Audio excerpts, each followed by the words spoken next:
আপনাদের একটা প্রজ্ঞাপন জারি করতে কয় বছর লাগে, কয় দিন লাগে? আপনারা যদি না পারেন পদত্যাগ করেন।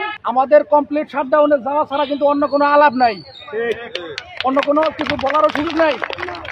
আমরা আমাদের এই স্থানীয় বাস্তবতায় হয়তো কিছুটা শিথিল করতে যাচ্ছি, যে আমরা এখনো স্কুলে তালা দেই নাই। আমি শুধু একটা কথা বলতে চাই আপনাদের, এখানে সাংবাদিক ভাই আছেন, ওনার মাধ্যমে কথাটা অনেকেই শুনবেন। যারা বলেন প্রাথমিক শিক্ষকরা এই মুহূর্তে আন্দোলনে কেন, আপনারা প্রত্যেকেই তাদের এই কথাগুলোর জবাব দেবেন। বাংলাদেশে একমাত্র প্রাথমিক শিক্ষকরা 3 লক্ষ চিঠি লিখছে প্রধান উপদেষ্টার কাছে, 3 লক্ষ চিঠি লিখেছে। তারপরে কি আপনাদের মনে হয় নাই যে আন্দোলনে আমরা তাদেরকে জানাইছি? গত মাসে, এই বছরের ফেব্রুয়ারি মাসে ঢাকায় মহাসমাবেশ হয়েছে, সেইখানে আমাদের প্রাথমিকের ডিজির সঙ্গে কথা হয়েছে, প্রাথমিকের সচিবের সঙ্গে কথা হয়েছে, অর্থ সচিবের সঙ্গে কথা হয়েছে।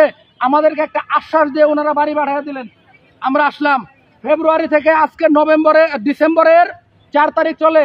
আপনাদের একটা প্রজ্ঞাপন জারি করতে কয় বছর লাগে, কয় দিন লাগে? আপনারা যদি না পারেন পদত্যাগ করেন। আপনারা আমাদেরকে বলেন আপনারা চাকরি ছেড়ে চলে যান, নতুন নিয়োগ দেবেন। আপনারা তো 10 মাসে একটা প্রজ্ঞাপন দিতে পারেন নাই, আপনারা চলে যান।